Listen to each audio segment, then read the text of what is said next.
Hello friends, स्वागत है आपको मेरे यूट्यूब चैनल पर। दोस्तों, आज की वीडियो में जानेंगे ओफ्लोमैक सिरप के बारे में।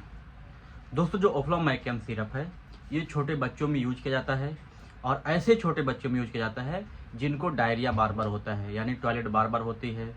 उसके अलावा एमोबिक डायरिया होती है, यानी पेट में इन्फेक्शन हो जाने के वजह से डायरिया हो रही है, तो उसमें इसका यूज किया जाता है। जो छोटे बच्चे होते हैं उनमें डायरिया की समस्या बहुत रहती है, बार बार उनका पेट खराब हो जाता है क्योंकि उनका डाइजेशन उतना अच्छे से नहीं डेवलप हुआ होता है, जिसकी वजह से उनको डायरिया बार बार होती है। तो ये जो ओफ्लोमैक सिरप है ये उसमें यूज किया जाता है और इसका जो यूज है बहुत ही बेहतरीन है, बहुत ही ज़्यादा किया जाता है और बहुत ही अच्छा रिजल्ट है। तो इस वीडियो में हम जानेंगे ओफ्लोमैक सिरप के बारे में, इसके और क्या क्या फ़ायदे हैं, क्या कंटेंट डाला गया है, कितने रुपए का आएगा, डोज कैसे लेना है, साइड इफेक्ट क्या हो सकता है, पूरी जानकारी देने वाला हूं, तो आप वीडियो को लास्ट तक देखें। सबसे पहले बात कर लेते हैं ओफ्लोमैक सिरप के बारे में। तो इसको मैक्लॉयड नामक कंपनी द्वारा बनाया जाता है। ये 60 ml का आता है, जिसकी करीब करीब प्राइस जो है 60 रुपये तक ही है। 60 रुपये में आपको मिल जाएगा ये। अगर बात करें कि इसमें कंटेंट क्या डाला गया है, तो इसमें दो कंटेंट डाले गए हैं। एक तो है मेट्रोनिडाजोल, जो कि आपको 100 mg देखने को मिलेगा, और जो दूसरा है वो है ऑफ्लॉक्सासिन, जो कि 50 mg देखने को मिलेगा। इसका डीएस करके भी आता है ओफ्लोमैक फोर्ट, तो उसमें जो है जो मेट्रोनिडाजोल है वो आपको 200 mg में दिखेगा और जो ऑफ्लॉक्सासिन है वो 100 mg में दिखेगा। तो जो डोज है वो डबल हो जाता है, और ये होता है अगर बच्चे का उम्र और एज ज़्यादा है तो उसको फोर्ट करके देंगे। अब बात कर लेते हैं इसके यूज के बारे में। तो इसका जो मेन यूज है, अगर छोटे बच्चे को डायरिया हो रहा है, बार बार टॉयलेट हो रहा है, तो उसमें इसको देते हैं उसको रोकने के लिए। उसके अलावा ये एक एमोबिक इन्फेक्शन होता है, जिसकी वजह से आंत होती है, वहाँ पे इन्फेक्शन हो जाता है, तो बार बार टॉयलेट होता है और कभी कभी टॉयलेट के साथ ब्लड भी आता है, तो उसको भी ठीक करने के लिए करते हैं।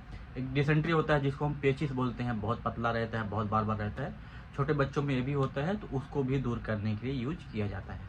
तो इन सब में इसका यूज किया जाता है और ये छोटे बच्चों के लिए ही है। अब बात कर लेते हैं इसके साइड इफेक्ट के बारे में। तो कुछ साइड इफेक्ट देखने को मिल सकते हैं आपके बच्चे को, जैसे पीने के बाद तुरंत उल्टी करने लगेगा, या आपका जो बच्चा है उसका मुंह सूखने लगेगा, स्वेटिंग पसीना और खुजली होने लगेगी आपके बच्चे में। तो ये सब साइड इफेक्ट देखने को मिलते हैं, लेकिन वो भी बहुत कम मात्रा में। अब इसके बात कर लेते हैं इसके डोज के बारे में। इसका जो डोज है बहुत ही इंपॉर्टेंट है। नॉर्मली इसका जो डोज है, अगर आपका बच्चा 1 साल से छोटा है, अगर आपका बच्चा 1 साल से छोटा है तो आप इसको 2.5 ml सुबह और 2.5 ml शाम को, मतलब 2.5 ml सुबह और 2.5 ml शाम को दे सकते हैं। ऐसा 1-2 दिन तक दें, जब तक आपके बच्चे का डायरिया ठीक नहीं हो रहा है। अगर आपका बच्चा 1 साल से अबव है, बड़ा है, 3-4 साल तक है, 1 से लेकर 3-4 साल तक है, तो आप उसको 5 ml दे सकते हैं सुबह और 5 ml शाम तक। अगर उससे बड़ा है तो वो उस केसेस में आपके बच्चे को ओफ्लोमैक फोर्ट देते हैं, क्योंकि इसमें जो डोज है वो ज़्यादा है। नहीं तो इसका जो डोज है बढ़ा के 7.5 ml सुबह, 7.5 ml शाम को कर देंगे। तो इस तरह से इसका डोजिंग देते हैं। अगर आपको ये सिरप का यूज कर रहे हैं तो एक बार डोज अपने डॉक्टर से संपर्क कर लें। अगर बात करें इसके सावधानियों के बारे में, तो ये सेफ़ है, ज़्यादा कुछ प्रॉब्लम नहीं है, ज़्यादा साइड इफ़ेक्ट नहीं है, और इसका जो यूज है सिर्फ बच्चों के लिए है, तो उतना प्रॉब्लम नहीं है।